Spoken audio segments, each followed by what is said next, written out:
오늘의 본문 말씀은 민수기가 주제입니다.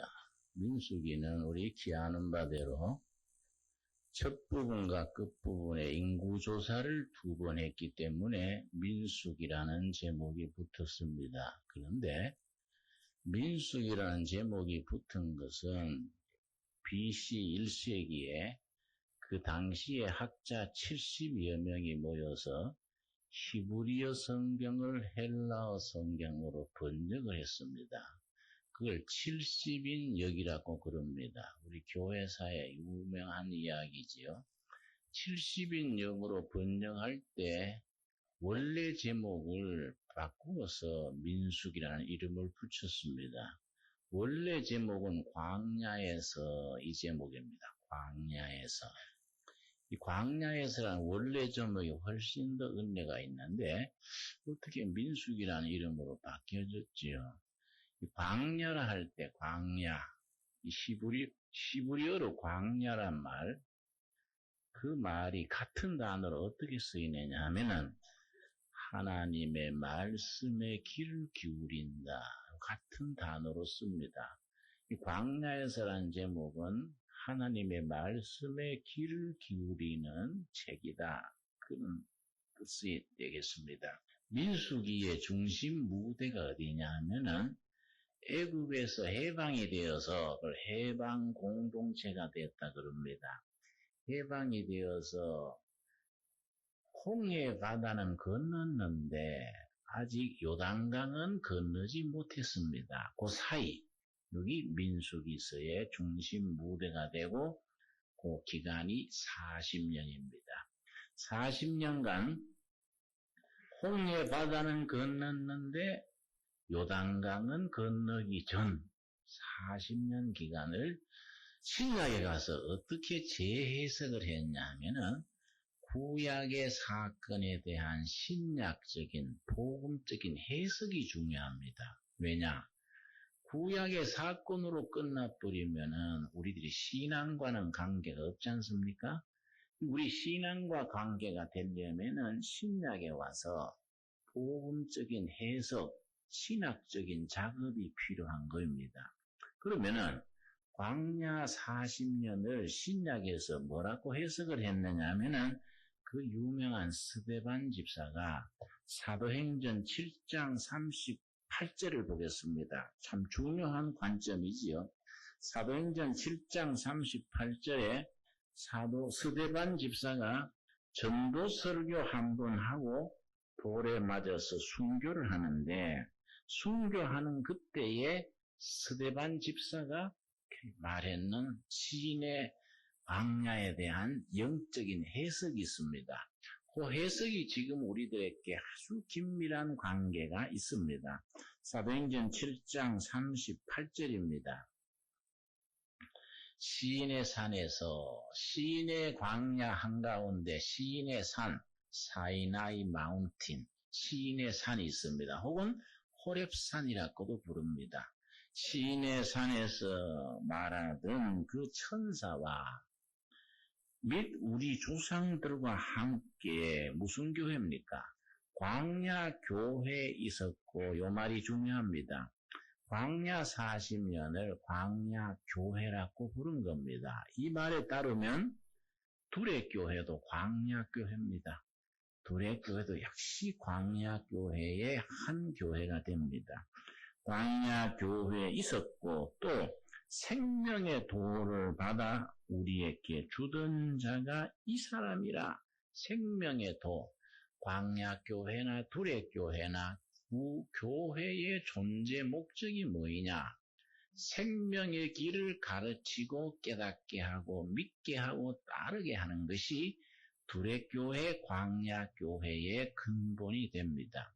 자, 이런 배경을 가지고 우리가 민수기 2장 1절 보겠습니다. 2장 1절 말씀.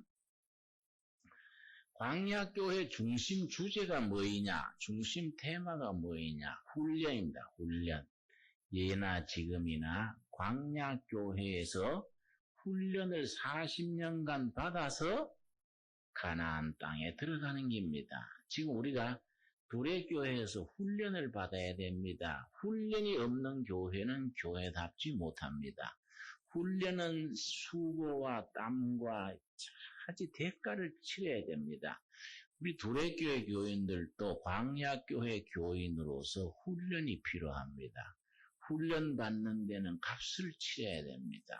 훈련 없이 편하게 그냥 멋대로 신앙생활을 하면은 영적으로 발전을 하지를 못합니다. 2장 1절입니다. 2장 1절. 여호와께서 모세와 아론에게 일러 가라사대 2절이 중요하지. 우리 같이 읽겠습니다.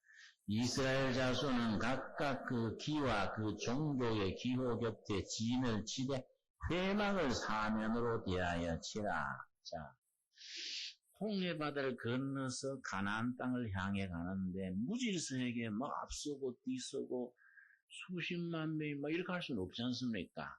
질서정연하게 자기 자리를 딱 지키고 나가는데 중심에 뭐 있었다 그랬습니까? 성막입니다. 성막. 영어로는 홀리 텐트, 거룩한 천막 혹은 타버나클 그렇게 말합니다. 성막, 회막 이렇게 부릅니다. 회막이 중심에 있고 동서남북 12지파가 세 지파씩 동서남북에 딱 자기 자리를 지키는데 그 자리를 지키는 순서를 민수기 2장에서 아주 체계적으로 말해줍니다. 먼저 3절입니다. 3절 말씀. 동방 해돋는 편에 해돋는 동쪽이 먼저 시작입니다. 해돋는 편에 진칠 자는 그 군대대로 어느 진입니까? 유다의 진. 유다 지파가 동쪽의 선두에 서고 유다의 진기에 속한 자라. 유다 지파의 깃발이 있습니다. 깃발이 중요합니다. 유다 지파 선두에 깃발을 딱 들고 나가면 유다 지파 뒤로 어떤 지파가 따르냐면은 이사갈 지파, 스불론 지파가 세 지파가 동쪽에서 딱 자리를 잡습니다. 두 번째 10절입니다. 10절. 남편에는 오른편이 됩니다. 남편에는 르벤의 군대 진기가 있을 것이라. 남쪽에 오른쪽에는 르벤 지파가 깃발을 뜨고 앞에 딱 서면 그 뒤를 따라서 시몬 지파, 갓 지파가 따릅니다. 그 다음에 세 번째는 18절입니다. 18절 말씀 2장 18절. 서편에는 뒤편이지요.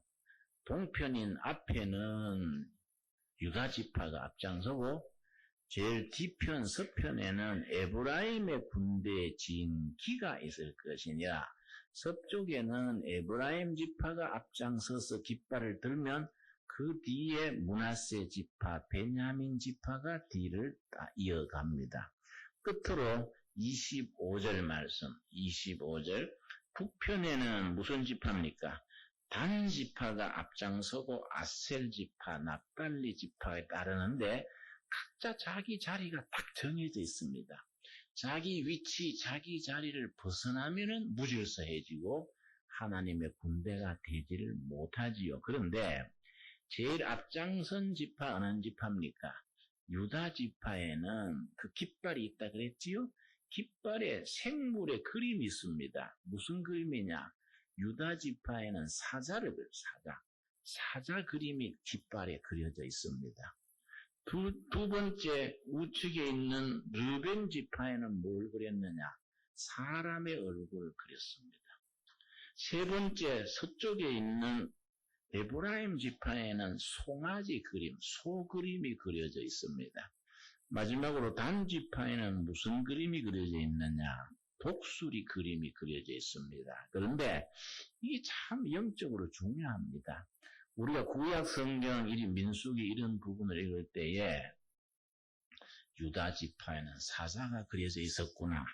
단 지파에는 독수리가 그려 있었구나. 이렇게 그냥 지나가 버리면 안 돼요. 그러면 성경 복음적으로 읽는 깊이가 없어집니다. 그 내 생물의 뜻하는 의미가 뭐이냐? 바로 요한계시록 4장 7절 말씀에 그 내 생물에 대한 얘기가 나옵니다. 요한계시록 4장 7절. 그래서 성경을 신구약을 하나로 엮어서 한 가지로 읽는 성경 읽는 안목, 눈이 열려 있어야 합니다. 요한계시록 4장 6절을 먼저 봅니다. 요한계시록 4장 6절에 그 각 지파의 깃발에 그려져 있던 사자, 사람, 송아지, 독수리가 뭘 의미하는 것인가? 그게 이제 신약에 들어있지요. 6절 먼저 봅니다. 계시록 4장 6절. 보좌 앞에 수정과 같은 유리 바다가 있고 보좌 가운데와 보좌 주위에 뭐 있습니까? 네 생물, 아까 제가 말씀드린 네 생물이 있는데 앞뒤에 눈이 가득하더라. 이 네 생물이 예수님의 성품을 말해주는 거인데 바로 그 짐승이 예수님을 상징하는 얼굴입니다. 눈이 가득하다 이 말은 무슨 뜻이냐면은 천하 만물을 보지 못하는 것이 없다 이 말입니다. 모든 것을 다 살피신다. 이걸 말할 때 눈이 가득하다 그렇게 설명을 하는 겁니다. 그 다음 7절 말씀. 그 넷째 생물은 뭐와 같습니까? 사자입니다. 사자. 어떤 지파지요? 유다 지파 사자입니다. 사자는 짐승 중에 왕입니다. 바로 사복음서 중에 유대인의 왕으로 오신 마태복음을 사자복음이라 그럽니다. 왜 사자복음이라 그러느냐? 마태복음의 주제가 유대인의 왕으로 오신 예수님을 설명해 주는데 여러분 예수님이 어느 지파에서 출생했습니까? 유다 지파에서 출생했습니다. 그래서 예수님의 성품 중에 왕으로 오신 예수님, 마태복음, 사자복음 이렇게 해석을 합니다. 그 다음 둘째 생물은 누구와 같습니까? 송아지입니다. 송아지복음은 마가복음입니다. 송아지는 다 헌신하고 희생하고 죽었어도 소는요, 곰탕거리까지 다 채운, 소는 버릴 게 없습니다. 껍질도 무슨 가죽으로 쓰지요, 심지어 족발까지 다 제공합니다. 소는 버리지 않고 마지막까지 충성합니다. 그래서 소를 희생하는 짐승으로, 그래서 섬기러 오신 예수님입니다. 희생제물로 섬기러 오신 예수님, 바로 마가복음을 나타냅니다. 그래서 에브라임 지파에 소 그림이 그려져 있는데 에브라임 지파에 그려져 있는 소 그림은 복음서에서 마가복음이고 종으로 오신 예수님을 상징하는 복음으로 해석을 합니다. 셋째 생물은 누굽니까? 얼굴이 뭐와 같지요? 사람 같고 바로 사람이신 예수, 누가복음을 말합니다. 예수님의 인성, 예수님의 휴메니티를 누가복음이 가장 깊게 설명하고 있습니다. 그래서 누가복음에 다른 복음에 없는 표현이 있습니다. 예수님이 우셨더라. 예수님이 가슴 아파하시고 민망히 여기시고 예수님의 인간성, 휴메니티가 누가복음에 가장 진하게 나타납니다. 인간이신 예수님이 누가복음이지요. 그 다음 네 번째 생물은 뭡니까? 그 넷째 생물은 날아가는 뭐이지요? 독수리 같은데 바로 요한복음입니다. 하늘을 나는 독수리지요. 그래서 하나님이신 그리스도입니다. 그래서 요한복음이 다른 복음하고는 질적으로 다릅니다. 요한복음에는 예수님의 출생 얘기도 없고 예수님의 인간적인 면은 싹 빠져버립니다. 이적 행하는 게 많고 아주 초월적인, 시작할 때부터 태초에 말씀이 계시니라 이래 나와버리지 마리아께 출생했고 동방박사가 경배하고 이런 거는 일체 없습니다.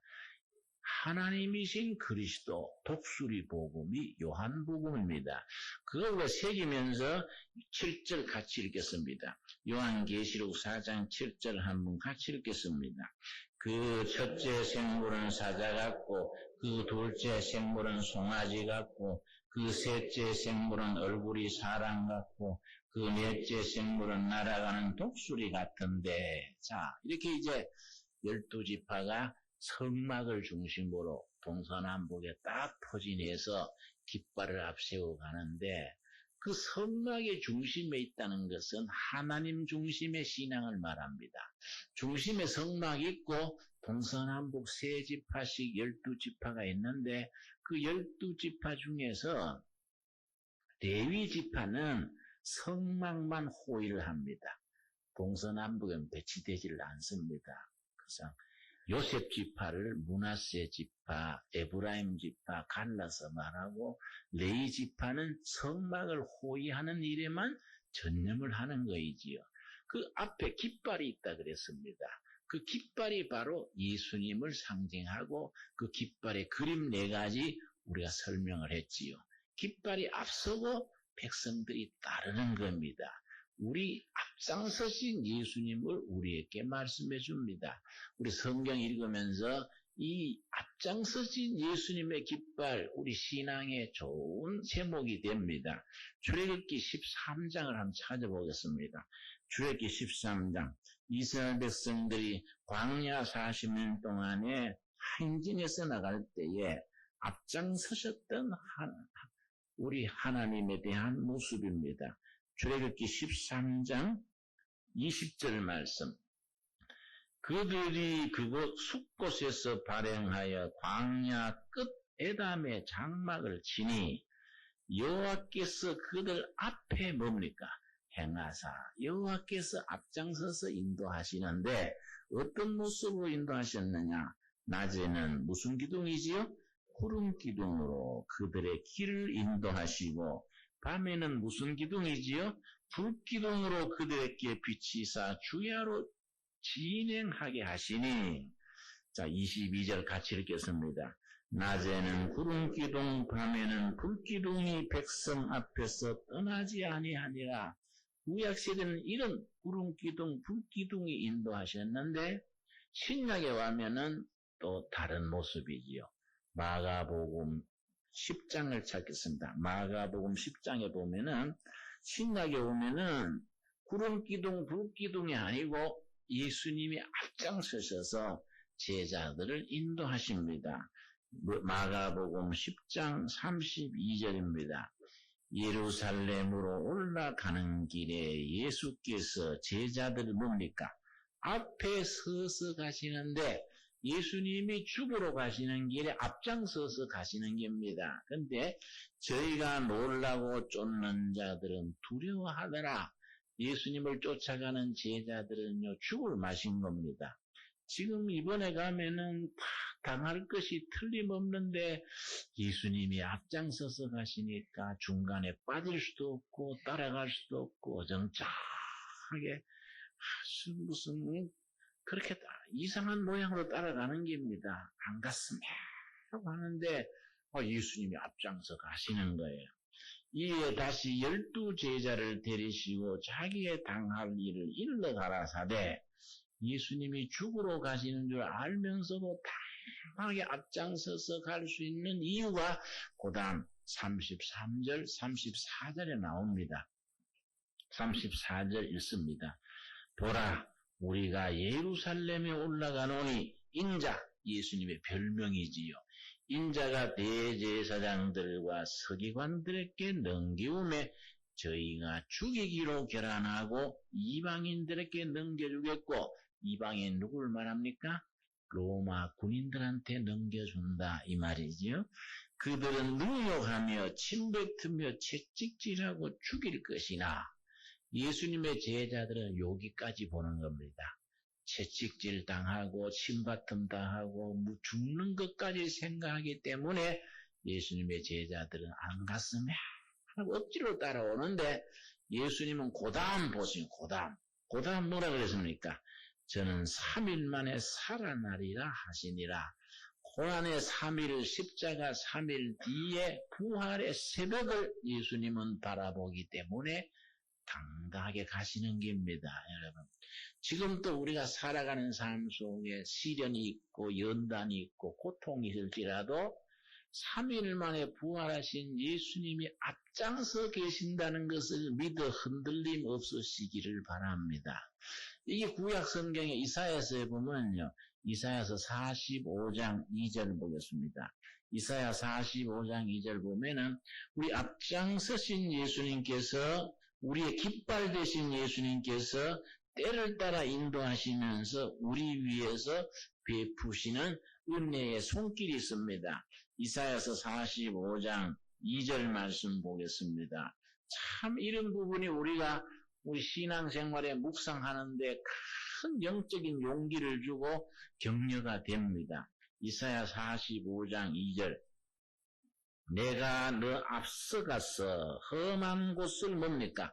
평탄케 하여 하나님의 영이 우리 한 발 앞장서 가셔서 험한 곳을 평탄케 한다. 여러분 그 다음 뭡니까? 논문을 쳐서 부수며 우리 앞에 가로막는 논문을 쳐서 부수는 겁니다. 쇠빗장을 꺾고 장애물을 꺾어서 뒤따른 우리들에게 따라올 수 있도록 해주십니다. 그 다음 3절이 중요하지요. 너게 흑암 중에 보화와 은밀한 곳에 숨은 재물을 준다. 여러분 숨은 재물을 주어서 너를 지명하여 부른 자가 누굽니까? 나 여호와 이스라엘의 하나님인 줄 알게 하리라. 아멘이 됩니까? 이게 우리들의 신앙 고백으로 되라. 신앙 고백으로. 우리 앞장서셔서 우리의 깃발 되신 예수님께서 험한 곳을 평탄 작업해 주시고 가로막는 쇠빗장을 꺾어 주시고 숨겨놓으신 보물 재물을 우리에게 때를 따라 보게 해주시는 그 손길을 믿고 따르는 겁니다. 이게 우리가 광야 40년 동안에 행진하던 그 말씀이지요. 여기에 우리가 한 가지 꼭 명심해야 될 것은 민수기 2장에 뭐이 나옵니까? 성막을 가운데 두고 동쪽에는 무슨 지파지요? 유다 지파. 저 서쪽에는 무슨 지파지요? 단 지파지요? 서쪽에는 에브라임 지파지요. 남쪽에는 무슨 지파입니까? 남쪽에는 르벤 지파. 그리고 북쪽에는 단 지파. 자기 자리가 딱 정해져 있는 겁니다. 여러분, 하나님의 일꾼들이 교회에서나 가정에서나 자기 자리가 중요합니다. 자기 자리를 벗어나 버리면은 영적으로 혼란이 생기고 거기에 시험에 들게 되는 겁니다. 우리가 시험 든다는 게 뭡니까? 자기 자리를 지키지 못하고 벗어나 버리는 겁니다. 가정에서도 아버지 자리, 엄마 자리, 아들, 딸, 자기 자리 있습니다. 교회도 마찬가지입니다. 자기 자리를 지키지 못하면은 무질서가 오고 거기에 혼란이 생깁니다. 결국은 하나님의 영광을 가리우게 됩니다. 이스라엘 백성들이 광야교회 40년 동안에 각 지파별로 예수님 되시는 깃발을 앞장 세우고 자기 자리를 지키면서 때를 따라 인도하시는 은혜의 길을 걸어갔듯이 우리들의 신앙생활도 꼭 그렇게 될 수 있기를 바랍니다. 기도하겠습니다.